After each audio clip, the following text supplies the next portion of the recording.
What's going on, America, Philippines, India, wherever you're tuning in? This is The Way We See It with Will. I'm Luke. I'm Jessica. And the banker. And Devin. Sounds like we're on Jeopardy. I know, holy cow, we actually got it right that time. I think that deserves a round of applause. That's the first time ever in this show's history where everybody's hit their handle on their mark. What's up? We are filming this today on Sunday, May 23rd. It is about 6 o'clock at night, and we have a party for you guys. If y'all are, if this is your first episode with us, or if you've been on our Declassified series, or if you've been a regular listener, we have an incredible lineup tonight. There's a ton of stuff that's happened in our world this week, Luke and Jessica, and we're ready to talk about it all. So, before further ado, I want to introduce our guest tonight. We have Devin Sharp out of Greensboro. Devin, are you with us? Yes, sir. Awesome. What's going on, man? Not much. Chilling on the way to Sunday dinner. Right now. I hear ya. So, Devin joined us tonight. He is he and I actually work together outside of the show, and now we're actually looking at merging that. But we thought with the lineup that we had tonight, and of course with our crew, that he would fit in well. So, let us guys know what you think. He is he's quite the time, and I know that there's a bunch of stuff we want to go ahead and dive in. So, Devin, I know that you've listened to the show a bunch, and you probably have somewhat of a rhythm of how this works. We just kind of start going off on topics, and we all have different opinions, and we argue about it or joke about it and see what we can uncover. So I'm going to turn it over to Luke real quick. I know he had a few stories and wanted to kick it off to you. You're on the lineup. Well, first off, I thought we'd start talking about Bitcoin and crazy Holy cow, with that drops they've had. They had a ton of losses this week. And what do you think about that, the banker?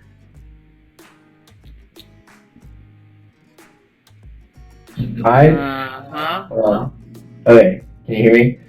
I personally don't have any money in Bitcoin or any cryptocurrency, purely due to the volatility. I know that in order to make a lot of money on the stock market, you got to be risky. You know, you got to be willing to take the big dollar mess ups as well as gain. How are you with that? Huh? How are you with that? How would you say? So You a big risk taker? Luke and I actually started an investor chat with my business partner Claude back in the day, and we all started to trade into options and special purpose acquisition companies and all these different groups, and we would kind of like give each other advice on what to invest in. So I had built up a portfolio from $130 into close to $5,000 or $6,000, and then I threw it all into a mortgage company. I was doing great, and then I lost it all. Maybe one day it'll hit. Yeah, well, so, huh? Are you still holding it? No, goodness fuck, no.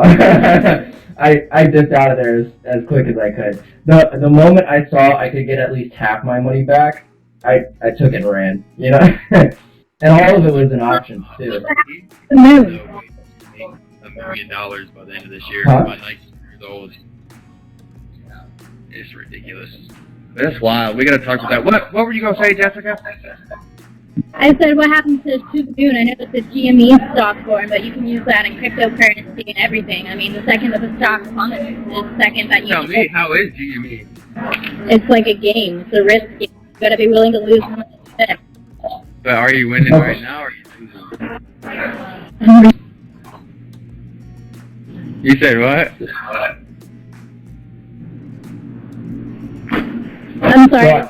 Background noise, because I know there's a game going on right now, and people are a little bit excited. I'm pretty sure it's tied up. So I can tell you GameStop has been sitting pretty even. I mean, I think right now it's trading at around 130 or 140, something like that. I'm not too sure, but I know it's been pretty steady. it broke that 400 at one point, and then it just kind of dropped, and then it got down to $50, and then the hype built up again, and now it's been sitting steady at around 130, 140. I think I saw it go up to 170. Xboxes and PlayStations, without a drought, they might would get more business. Go back up to 400. I mean, if they started letting people return goods for more than half the value of them, if they're untouched, I mean. Yeah, so Banker, I'm glad you actually brought this up. Luke and I were talking before the show earlier today about this friend that he had that we actually met the day that we left Denver to do episode 3 with you. I don't know if you've heard that episode yet, Devin, but we flew out to Colorado a couple weeks back with Jonathan here to do an episode of all kinds of crazy stuff. It's episode 3 on this series. But anyway, your friend that we met, Luke, when we came back, he was telling us about this this stock index that some tech billionaire that he followed created that tracked, it was a bot, a series of bots that tracked all of the Reddit boards and what people were doing.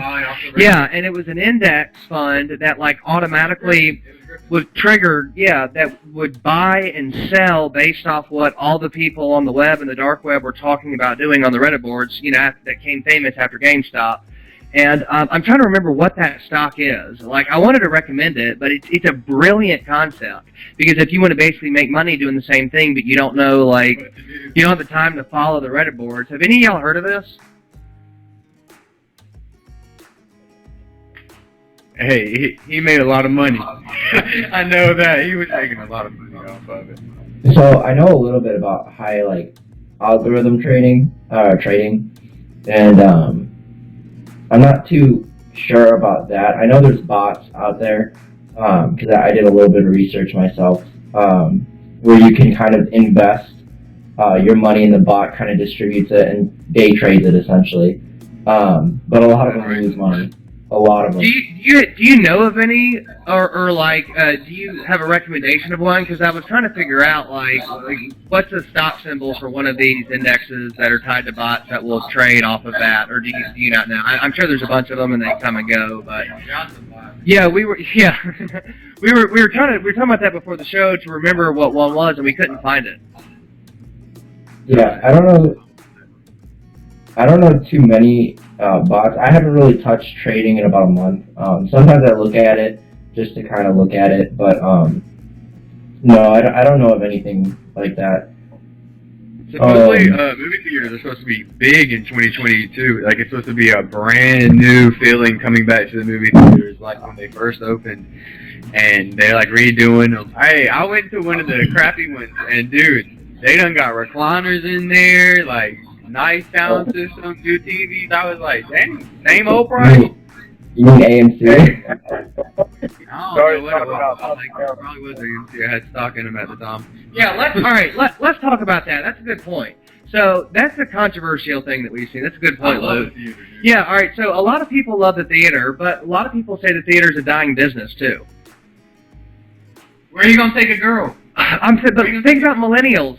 That's a dying. It's a dying age, the generation that went to the drive-in movies and then enjoyed going to the movies and taking your girl there. Look at the millennial generation and Gen X, and the younger generations, they want to be by themselves. They don't like going out. Being at home and never having to lift a finger is the new trend. So I'm not saying I'm right. I'm just saying I'd love to hear what y'all think about that. Somebody unmute your mic. I don't think it's so much they don't want to go out. I think that half of that generation genuinely is really hard to get out there and get a job. They'd rather stay at home. You're on your way out to the movies, aren't you, right now? Heck no. I'm actually on the way to my mom's, but it's even my age, and I'm only 24 years old. I don't know anybody really that wants to work, much less do what we work, how we, what we do. It's very difficult to get somebody younger that wants to work, much less stay and stay committed and try to progress in that company. They're more or less there for a paycheck, and then whenever they have to work and earn, then they fail. Yeah, I mean that's a good point. When was the last time you went to the movies, Jessica? Probably when I was a freshman in high school.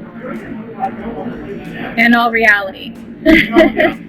Like, after everything went on streaming and HBO Max gave you, like, the capabilities to get what's already in theaters, there's really no point to go out if you're around the type of people you want to be around all the time. I Like, used to go like literally every single weekend. I can barely hear you, Luke. You gotta speak up. You got that.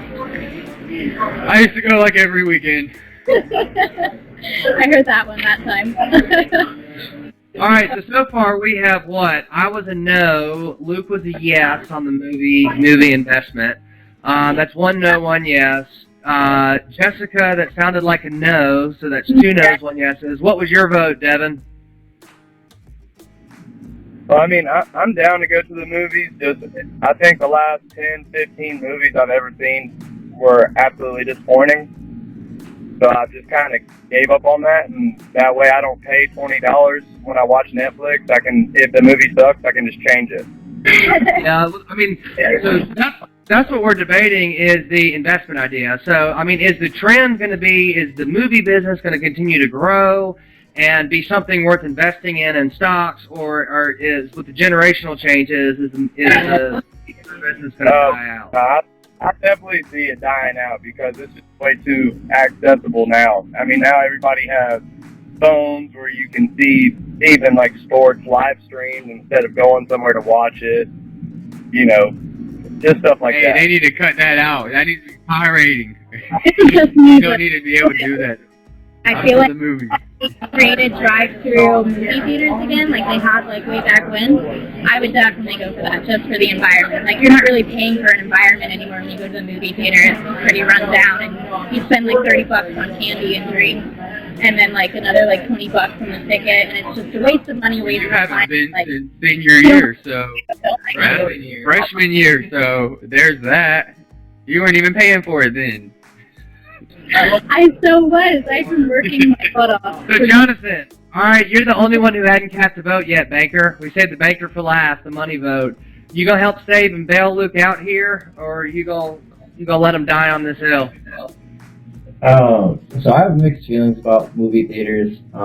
Honestly, I think it's probably just gonna stagnate or plateau. I don't really see much room for expansion, but I also don't see it like falling apart because there is that small niche that likes to go to the Luke, movies. there's that type C personality we were talking about, the make everybody happy and blend in with everything. Oh, come on, Jonathan, you're the deciding vote here. Well, no, okay. Think about it. They could do anything with them. Honest opinion, I do not think movie theaters are a good investment. Hey, dude, they I think- have a lot of potential. Speak your mind, baby. Yeah, I think AMC is probably going to pass away. I mean, you know, it is true that millennials, you know, people getting older, it's a very small group that continues to go to the movie theater, and you know, sure, people enjoy it, but now that we have like Disney Plus and even Netflix is coming out with their own movies and Amazon Prime and they've got their own shows and everything, and I feel like the purpose of going to the movies, you know, nobody wants to spend $7 on a bucket of popcorn, you know? Jonathan, it's not about the bucket of popcorn. It's about when you It's take a a girl sentimental there, value. you cut a hole in the center of the bottom of the bucket, right? I think the sentimental value of going to the movie theaters is falling apart, especially with the newer A generation. lot of people got their first kiss there. That's what I'm saying, Jonathan. That's where high schoolers go to get laid.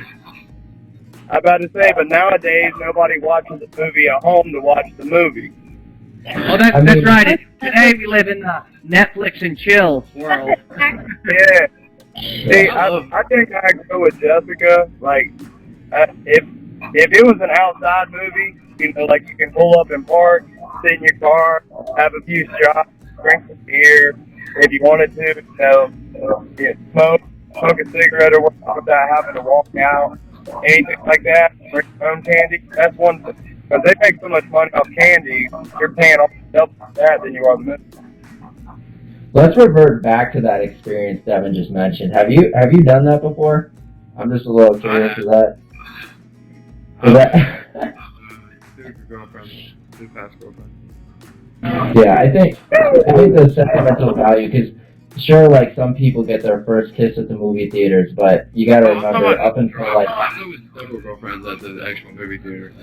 All right, drive-in movie theaters, that's a big mood. All right, those will live on forever. But like indoor movie theaters, I highly doubt it.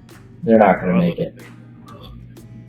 Yeah, well, maybe there'll always be a market. It'll be interesting to see, though, because, I mean, during this whole COVID-19 cycle, there were a lot of people that, you know, bet on movie theaters, on cruise lines, on the hotel industry, things that just absolutely tanked with, you know, the restrictions that we had at the state and federal level because of this virus. And now I know a lot of people have been winners, like cruise lines are coming back. You know, the travel industry is picking back up, but then also, you know, you made the point, Luke, that we don't know what the movie theater business is going to do. I don't know. We have, what, 4 no's so far and 1 yes? It's difficult to like judge like what stocks on like a bigger platform, what stocks would actually be worth it. Like mostly institutions are dropping into it. Thank you, I appreciate it. But the crypto market completely tanked. The world's like largest hedge fund. In fact, the media blames Elon in China, and like it just kind of confirms that the paper hands will insert confirmation that the hedge funds and the banks are the ones that are dumping on it, and it's like taking up all of the blue collars' hard-earned money, and it's just It ain't taking no money they didn't put there. well, I mean, probably taking other people's money. I mean, I know some people that I know pay for like it's kind of like a pyramid scheme to an extent where they like pay money to someone to invest their money for what they think is right. They take a percentage out of that, and it's really, really good money for that person that's using other people's money. However, you can't give to those who can.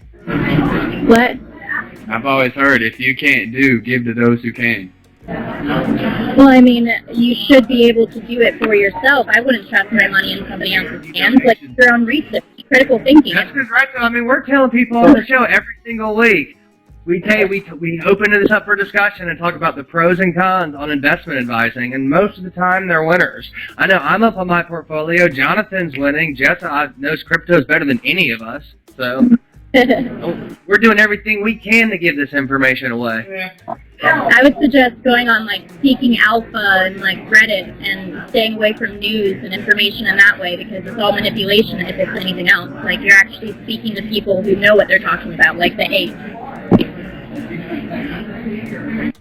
I think that's yeah. For long term. And there really isn't any way to be trained in that. It's all really just who can have the better guess. And that's why you always hear about the people that they helped make successful and not the people they lost all of their money. So, Yeah. so you could always ride the wave, but it'll always crash. Hey, here's one thing, Jonathan. I don't put this in in the ones you follow for your if you still are keeping up with stocks. I was looking yesterday. Abercrombie and Fitch over the last 12 months has gone up 260%. It's just a constant like green mountain going up on the chart. A year ago I wish I would have known about that. But I don't even know. I don't even know if they had an acquisition or not. That could be something for the banker to look into. But yeah, I mean, there are some. I don't know. I just thought it was interesting since you were on that topic. Figured I'd throw out at least one winner on this show.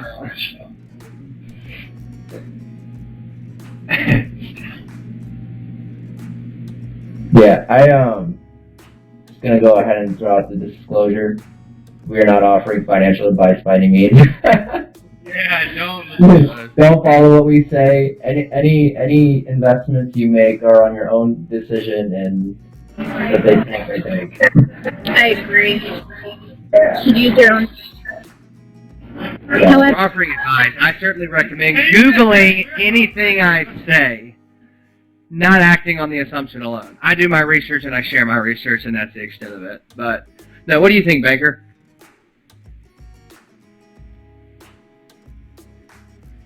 You still muted, Jonathan? Yeah, I think I'm unmuted now. Can you hear me? Yeah, we can hear you. Yeah. So on A&F, I don't look too much at clothing, I guess. I remember there was a international brand, Naked, that had like 1 billion. I forgot the term for it. There's like excess of trades. Volume. They had close to 1 billion, over 1 billion in volume, trade volume, for a day.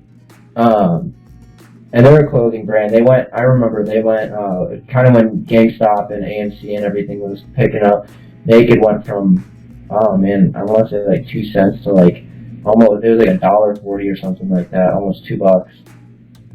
But outside of that, I don't know too much about ANF. I mean, if it is going up every year, I'd recommend doing more research into it. But me personally, if it is climbing like that, I'm a little bit of a bear when it comes to the market sometimes. So Whiting Petroleum went up so much. They crashed and were about to die right before COVID hit. Right after, right in the middle of COVID, or when GameStop and everything went up, dude, they blasted back up to like $40 from like 80 cents. It was ridiculous. And I sold before, and I was pissed. I sold it like 53 cents. Pretty bad. Yeah, I bought into Southwest and Norwegian Cruise Lines at the beginning of COVID, and by the end of COVID, I cashed out. Well, not the end of COVID. I want to say it was like maybe 3 or 4 months ago. I cashed out. There's some pretty good games there, Not too shabby. All right, so while we've got your attention, Jonathan, I've got a question for the entire group. Our last episode or two, all of us, and to update you, Devin, we mentioned earlier in the episode that our episode 3 in this season, we flew out to Colorado and did a bunch of stuff with everybody and Jonathan here for the show. But we were talking on the last show about we're going to actually fly out sometime in between now and June to Colorado to do another follow-up episode. So I know we said we would talk about dates and post those. Jessica, do you have a set? Do you know anything more on dates, or when we can plan that? Because it's looking more I'm like ready for us to board a plane, Jonathan. It's looking more like I'll be able to hit this Colorado in August. I'll be in South Carolina next week, Florida the week after, and or Denver. And I got to say something funny. So I'm sitting at my way. There's like these dead flowers, like right here. Never stopped their shot, man. I feel bad. Hey, Jessica, can you get closer to your mic? You're cutting in and out, and we wanted to hear what you were saying. Did you hear all the dates that I said? Does it sound better? That's when it started to break up. Okay. So I'll be in South Carolina next week, Miami, Florida the week after that, and then it's looking like Denver, Colorado sometime in August. However, I can probably pull something off after my final promotion, which I'm trying to get that knocked out of the way by tomorrow. Literally like relying on whether or not I finish the checklist I'm working on right now. I'll have more power over my time after I do that. So. Okay. What are your weekends like? So, like, even if and by the way, Devin, this is an invite, too.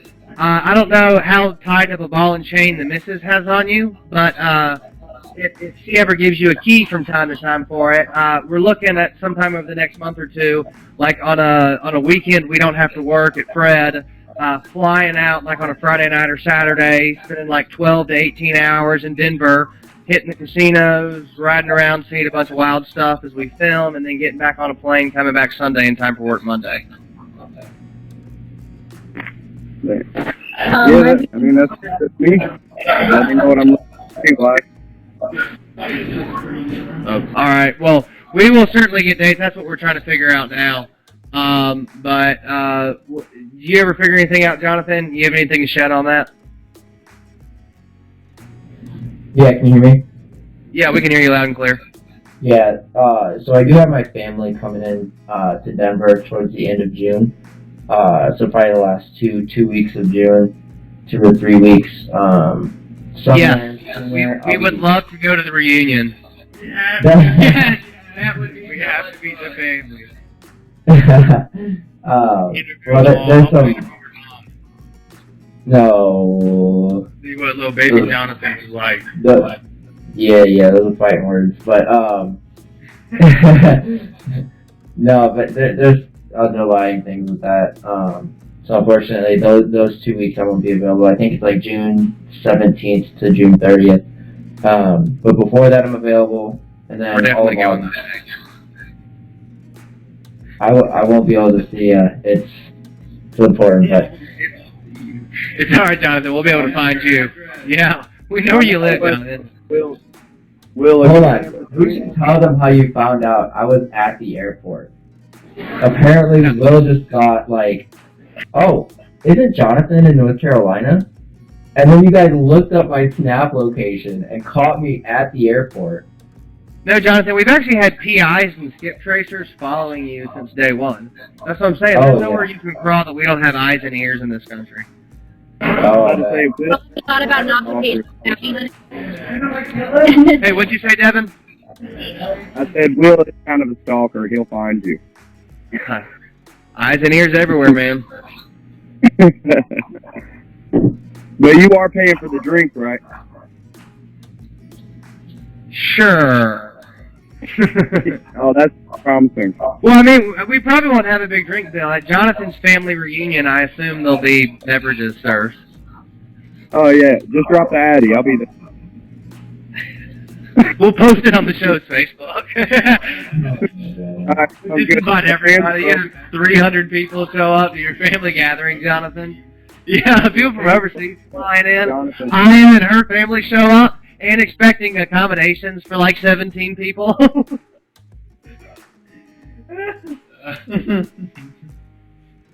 That's an invite, Aya. Aya is not on with us today. She's our video producer and editor for this show, so we appreciate you being on this, Aya. And she actually is going to be in between us right now and this actually episode, making it on air online tomorrow. So thank you, Aya. We love you. Oh, y'all got anything else for tonight? I will say, touching back on what we started with the Bitcoin, I didn't want to interrupt, but back when it was first starting and nobody knew jack about it, I played a lot of competitive Call of Duty, and so I had some guys on my team were making bets. Well, it was about a $300 bet, and back then the Bitcoin was about $32, per one, and so a guy gave another one of our buddies 10 of them because he didn't have money, and he knew nothing about investing or anything like that, and completely forgot about it. Checked in about 3-4 years ago, and he's like, "Yeah, this is way more than $300." They were about. Didn't it go to like 62,000 at one point before it started to fall again? Or, yeah, Jonathan, you may know. Or you heard a computer to tell us. I mean, what was the high point for Bitcoin? I can pull it up real quick. Give me a second. Like 32 or something. I'm about to say, I believe when he checked in, it was about 738K a pop, Jeez. and he had 10 of them, so that was instantly almost $400,000 for a $300 bet. Hey, he must have got a high KD. Oh yeah, he's got a house. Well, he bought a house instantly. Obviously, he cashed out. I mean, at 10, that would be $370,000 if it was at 37. And Yeah, I mean, hell, that's what 37 was still a low point compared to how high it actually got up. Do you have a number for us yet, Jonathan, on that? Thank you. Yeah, so it looks like it got up to about 63,000. Oh, 63. Yeah, I was thinking 62, but geez, that's Well, I'm saying when you wild. and they're $30 and some change, and you check because you forgot about them, and they're above $30,000, you'd be almost stupid not to cash out because at that point that's like a 1,000% profit. Jeez. I don't know the numbers, but that was a good guess. That's wild, yeah. I mean, there's so much I coulda, woulda, shoulda with cryptos and Bitcoin, but I mean, to the same extent, it's like going to Vegas. I mean, you're shooting your odds in the dark, and there's like I mean, what was the movie? Baker, when we flew out to do that episode with you in Denver, Luke and I got watching Back to the Future. Yeah. That series. Have you ever seen Back to the Future? I love that movie. That is my favorite movie ever. That point, Pirates of the Caribbean. Come on, Doc, let's go. Yeah. So in the second one, when Biff, goes back to his former self with a sports almanac with like every winner of every major sporting event for like 100-year history, and he goes back and gives it to himself and tells him to bet on every, and so Biff gets like rich and takes over the world. Like that's my dream scenario if I could ever experience time travel, to go give myself like a Wall Street Journal, just financial reports of what the stock market did every day. And you wouldn't have to go back very far. Just go back like 5 years. You would be set. You just know things that just would go up and down by 300% a day. It would be wild. I'd probably go back in the lottery and figure out the numbers so far and then run with my life. You could choose winning lottery numbers and hit the Powerball every time until the SEC starts to investigate you. But by that point, you could just own a jet that you could just stay flying above anybody's airspace, because you could own a refueler jet like Air Force One that just keeps fueling you from the air and never land. I was about to say, yeah, the Mega Ball or the Mega Million and the Powerball every 2-3 years. Yeah. I've only played that once. Actually, I've never even played that. Yeah, I've never played the Powerball. You have a better chance of scratch-offs than you do at the Powerball. Not if you buy every number. That's wild. You're quiet, Jessica. I'm trying to like process a lot. I'm pretty quiet due to the fact that once it's kind of hard to hear y'all here, and I kind of wish I came into the studio, but I was stuck at the office and finally got a chance to like have some normalcy in my life and do what I wanted to do. So sorry I was selfish and I didn't come out to y'all. So happy I came. You're fine. We appreciate you being here regardless. So, if none of y'all have anything else, we're going to go ahead and wrap this up. This has been another weekly episode of The Way We See It. But before we begin to wrap up, Devin, this is your first show with us, we hope, first of many. How do people reach you? Are you on social media? Do you have a website? Let's give us that real quick. Yeah, I've got an Instagram. It's the Devin Sharp. It's THEDEVON And me and our buddy Cody, that was supposed to be here with us tonight, off of his Snapchat, we do like a little morning entertaining thing, and we've been trying to get more people watching it. So he's CM in the AM, and I'm Average Noodle. We just, we act stupid, act like we have no sense. But I can get you more details on that for possibly next episode for a proper shout out on that one. What's the next one? What's your Snapchat, I mean? Oh, it'll be tomorrow morning. His Snapchat is Cody Myers. I love you too, honey. Sorry, that was my 4-year-old son. He just insisted on telling me that he loves me. But yeah, real quick. I mean, he's come this far. Put him on. Waylon, come here. Come here. Come here. They want to see you, cuteness. Hey, buddy. What's your name? Ryan, a big brother. He's a big brother. Oh, nice. Good to meet you. Have fun. We're hanging out with your dad.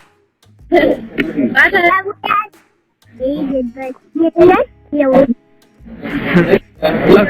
If y'all are on the audio version only on the podcast, Devin is hanging out with his family here, and his son was just on with us. Tell him thank you, Devin. I will. Thank you, Waylon. All right, Baker, how do we get a hold of you? So you can follow my Instagram, which is JHILLIER999. Yeah. Everything's Awesome. Thank you. And Jessica? LinkedIn. I'm sorry, I think somebody scored or something. Jessica Bernath, ERNATH19. Instagram. My LinkedIn is Bernath. Awesome. Thank you. You can follow Luke and I. We're on Facebook as well, or the show's website, which we are all on, which is willsworldchannel.com. And check us out, guys. This has been another episode. We appreciate y'all hopping on. But also, we are an open book here and open-minded to anything. We want to hear from you and know what you... shoot us a message, shoot us an email. hit any of us up on social media. We'd love to have you on. We'd love to hear what you have to say or what you think we should talk about, because that's ultimately our goal, is to bring as many interesting and worthful knowledge topics to life and share our thoughts about them. So thank y'all for being on, and we'll see y'all next time.